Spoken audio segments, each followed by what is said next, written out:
Hello everyone, मैं हूं doctor नीलम और आज हम बात कर रहे हैं यहाँ पर एक बहुत ही कॉमन प्रॉब्लम की, लेकिन बहुत ज्यादा इग्नोरेंस होता है, बहुत ज्यादा अनदेखा कर देते हैं। और बात हो रही है लिपोमा की। इन्हें एक वसायुक्त गांठ जो कि आपके शरीर में हो जाती है, उसकी मैं यहाँ पर बात कर रही हूँ। इसकी कैसे कहाँ कहाँ पर ये होती है, उसके क्या क्या कारण होते हैं, आगे वीडियो में आप जानकारी प्राप्त करेंगे और अंत में मैं बताऊंगी इसका सोल्यूशन भी। अब आता है कि लिपोमा क्या है। लिपोमा एक नॉन कैंसरस यानी कि कोई हार्मफुल ये चीज नहीं है। नोड्यूल्स हो जाते हैं बॉडी में, जो हमारे टिश्यू होते हैं उन्हीं में फैट डिपोजिशन हो जाती है कि इक्वली फैट डिस्ट्रीब्यूशन नहीं हो पाता आपकी बॉडी में, तो वो कहीं कहीं जमा हो जाती है। लाइक जैसे शोल्डर्स पे या आर्म्स पे या कमर की साइड पे देखी जाती है या थाई एरिया में, और ये बिल्कुल भी हार्मफुल नहीं होती। अब इसके क्या क्या कारण होते हैं? सबसे पहले तो जेनेटिक हो सकता है, अनुवांशिक हो सकता है कि आपके पेरेंट्स को रहा हो, आपकी मदर को, फादर को, तो आप में भी वो चीजें आ गई। और जैसे मैंने बताया, नंबर 2 में आता है कि जैसे आपकी बॉडी में जो है वो फैट का जो डिस्ट्रीब्यूशन है वो इक्वल नहीं हो रहा है, यानी कि जो वसा का वितरण है वो इक्वलाइज नहीं है, तो कहीं कहीं पर वो टिश्यू में ओवर फैट जमा होने की वजह से होता है। तीसरा है कि अगर आपकी मेटाबॉलिज्म सही काम नहीं कर रही, 30 से 60 साल की उम्र के बीच में ये प्रॉब्लम होती है। चौथा कारण इसका है कि अगर आपके बार बार चोट लगती है, आप इंजरी प्रोन है, तो आपके टिश्यू डैमेज हो रहे हैं कहीं पर बार बार, तो वहां पर भी ये बन सकती है। लेकिन आपको एश्योर करना चाहती हूँ कि ये कोई हार्मफुल नहीं होती, आप डरिए। अब कैसे हम जानेंगे कि ये आम गांठ है या ये कैंसरस है या नॉन कैंसरस है? देखो, सबसे पहले तो ये सॉफ्ट होती है, मुलायम होती है, मूवेबल होती है, ठीक है, गोल अंडाकार होती है, यानी कि मोस्टली राउंड शेप्ड होती है, अनइवन शेप्ड नहीं होती इसकी।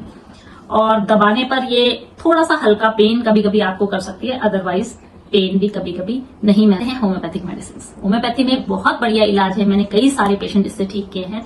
इसमें कई सारी मेडिसिन काम करती है, लाइक कैलकेरिया का, फाइटोलेका और आपकी कैलकेरिया फ्लोर, ठीक है, थूजा।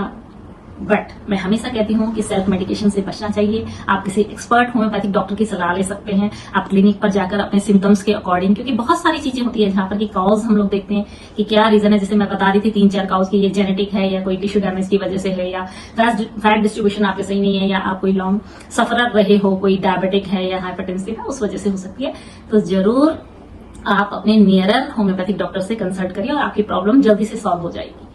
और यहाँ पर एक चीज है कि आप कैस्टर ऑयल का उपयोग कर सकते हैं। जहां पर भी आपकी गांठें हैं, नोड्यूल हैं, वहां पर आप कैस्टर ऑयल अप्लाई करके धीरे धीरे मसाज करिए, जिससे कि वो धीरे धीरे आपकी जो फैट डिस्ट्रीब्यूशन है वो मेल्ट होने लगेगी।